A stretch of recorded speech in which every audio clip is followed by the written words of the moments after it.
Tonight, I just want to speak a little bit on seeking honor from God. Seeking honor from God. I'm going to read a passage from Matthew chapter 6, which is in the middle of the Sermon on the Mount.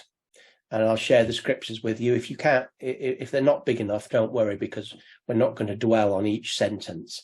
But as I read from Matthew chapter 6, I want you to notice that Jesus is talking about those that do things to get honor from men on the one hand, and those that do things to get honor from God on the other hand.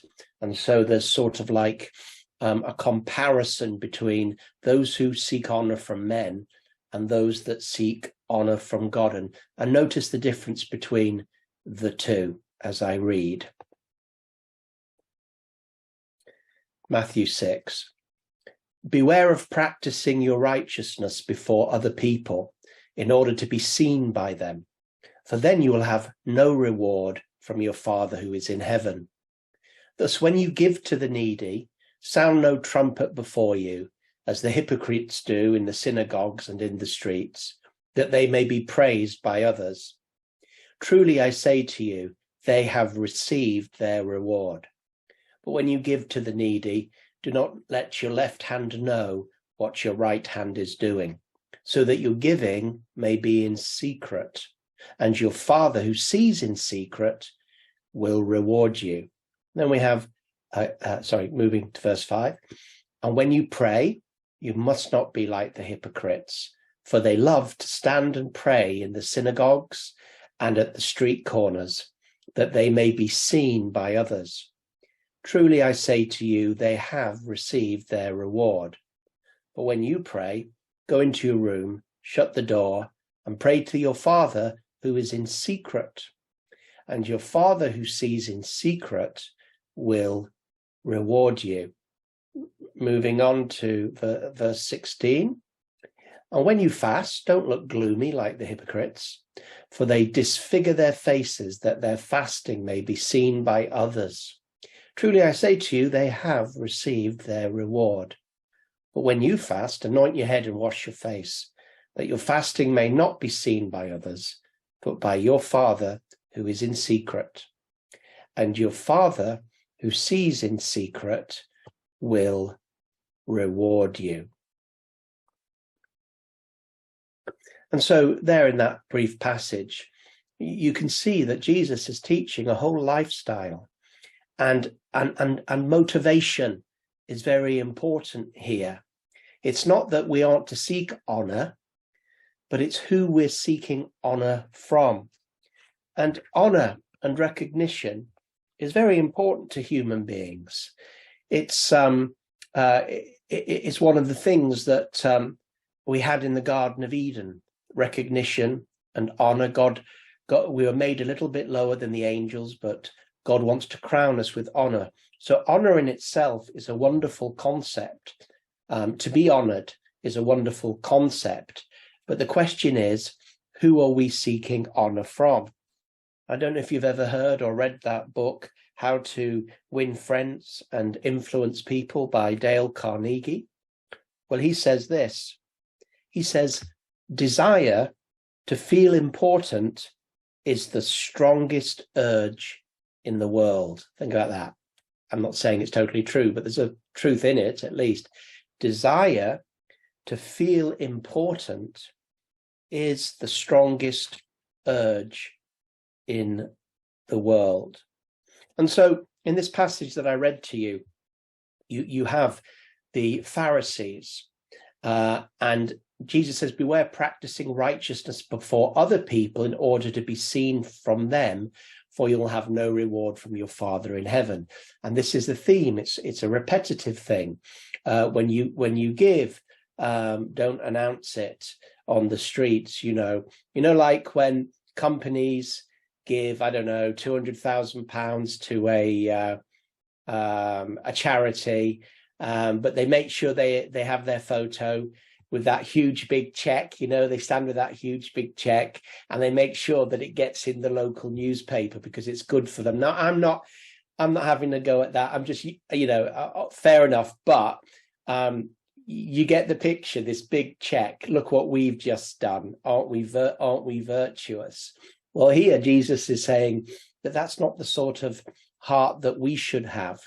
And the spirituality, parading your spirituality. And so in this motivation, there's a desire to receive honor from other human beings. And when you look at our society, or all societies, it's incredible the influence and the power of that can be had over people in order to be popular, to be honored. And we see so much. People are always wanting, to be honored, seeking that honor in various ways. But there's an alternative here. And I'm not saying that it's not wrong for human beings to give honor, OBEs, things like that. Okay. I'm talking here about a Christian desire, and what is our chief desire and our chief motivation in living life. Is it that others will honor us, or is it that God will honor us? And sometimes in life you can't have both. And God makes sure that in life we can't have both, so that he can reveal our heart. And so in this passage, we have this: don't do it before people in order to be seen by them, to get your reward. And Jesus is saying, and if they do applaud you and they do reward you, and if this is what motivates you, the praise of others, if this is what motivates you more than anything, then that's your reward. That's your reward. Don't think you'll get anything from the Father, because it's not his honor system. It's not his system of honoring. It's the world system of honoring, which is external, to be seen, honored. But God's system is not external. It's spiritual. It's not to show everybody and be a show off, however subtle people can do that. But it is spiritual, and it is secret. So again and again, we get this, don't let your left hand know what your right hand's doing, let alone other people. Let your giving be in secret, and your Father who sees in secret will reward you. So this is seeking reward and honor from God. It's not like, as I said, honor in itself is not wrong. God is to be honored, and to seek honor is not wrong, as long as we are seeking it from God. And when we do things in secret, where we're not trying to gain the honor from other human beings, it's not our main, driving desire and emotion, but really we're doing things for the Father. And if nobody knows about him but him, then that's a wonderful thing, because it's great faith. It's saying there is a God, he's invisible, he's my Father, and I've done something for him that nobody else really knows about. And the Bible says again and again here in this chapter of Matthew 6, your Father who sees, he sees. You see, the Pharisees were seen by human beings. That's one way, and they gave their applause, their reward, whatever. But on the other side, you've got something where human beings, you're not doing it for human beings. Human beings don't see it, but your Father sees it, and it's in secret, and he will reward it. So there's an audience. There's the audience of the world. They see it, and you expect their reward, their applause, their plaudits. But then the other side is there's another audience, what we might call the audience of one, God. He's looking for what's behind the scenes. He's looking for what's secret. He's looking for what's done to him, and he will reward this.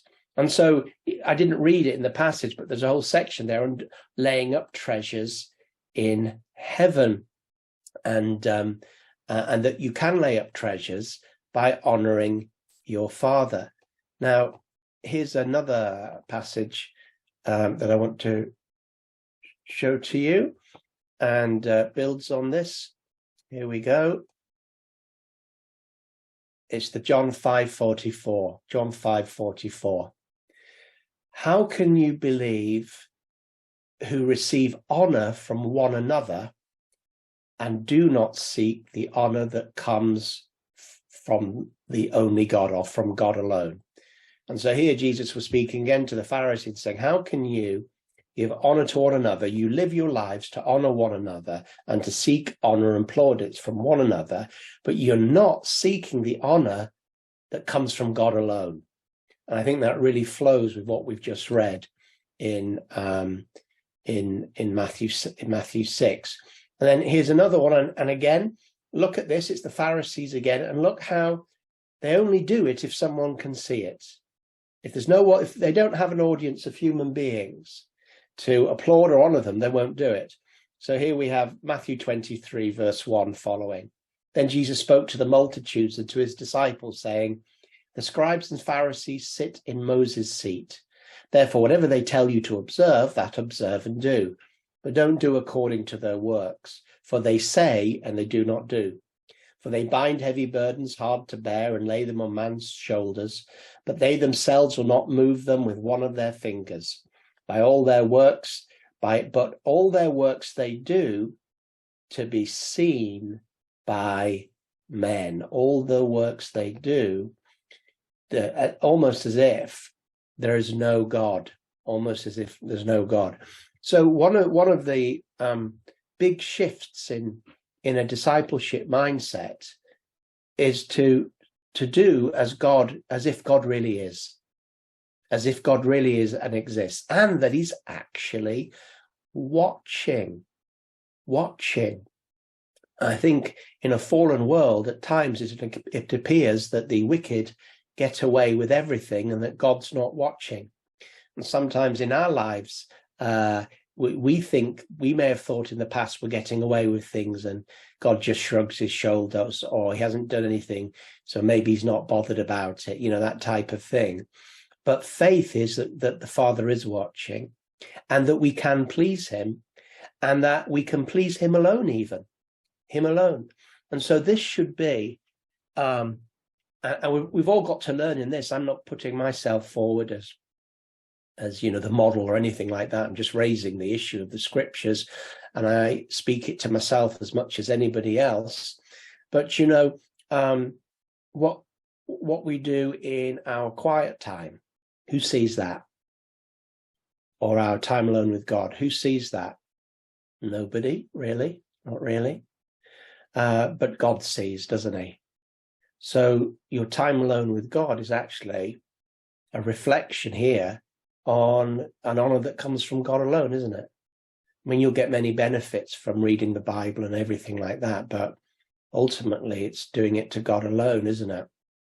And so there's many things that we might do for God alone that are discipleship questions that people might not really know what it's cost us to do this for God.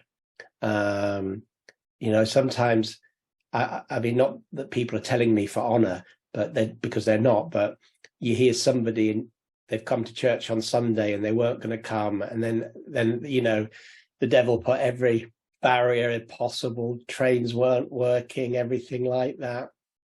But they get there, and they're not sharing that for honor. But you sort of think to yourself, they did all this for the Father. And so this is a principle. Now, this principle should not be legalistic. Okay, should not be legalistic. Otherwise, you'd say that somebody that shared with me their difficult journey to church lost their reward. And so you can get to a place where it gets a bit ridiculous, where you're so frightened of losing your reward from God that you won't share with anything. It's really why you're sharing it that matters, and being aware, am I sharing this to impress you? Am I sharing this to make myself look good? Am I sharing this for your applause? Am I sharing this so you can think what a great person? Is this the reason I'm sharing it? Or am I sharing something that I'm sharing because it's important, because it's important to share? So we don't take this to some ridiculous place where you can't share with a few friends that you did some fasting or something. The question is, why did you share it? But as I end today, I just say that this is a direction of the heart, and often we'll find that some of the important issues that we're dealing in our discipleship and spiritual lives are hidden ones. F.F. Bruce, a very famous theologian, F.F. Bruce, he said this: show what you're tempted to hide what you're tempted to show. You get it? Show what you're tempted to hide, well, with people that you're sharing life with, but show what you're tempted to hide, but hide what you're tempted to show. I think that's a lovely phrase. Again, it doesn't mean we suddenly become fearful of sharing anything with anybody, or we might lose our reward. I mean, thank God for Sybil's testimony today. But it doesn't apply what I read. As I read, I thought, I hope she doesn't think this, because it's, where it says, where is it? When you give to the needy, don't let your left hand know what your right hand is doing. No, it's not like that. It's not like that at all in this particular case. So that's why I say we can't be legalistic about it.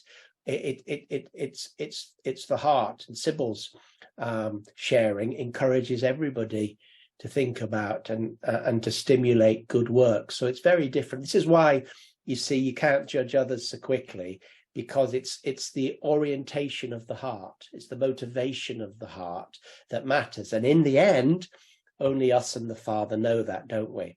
Anyway, that's it for me today, but I just think it's something that might help you in some areas, especially the areas that others don't see that God does. Thank you, Pastor Peter.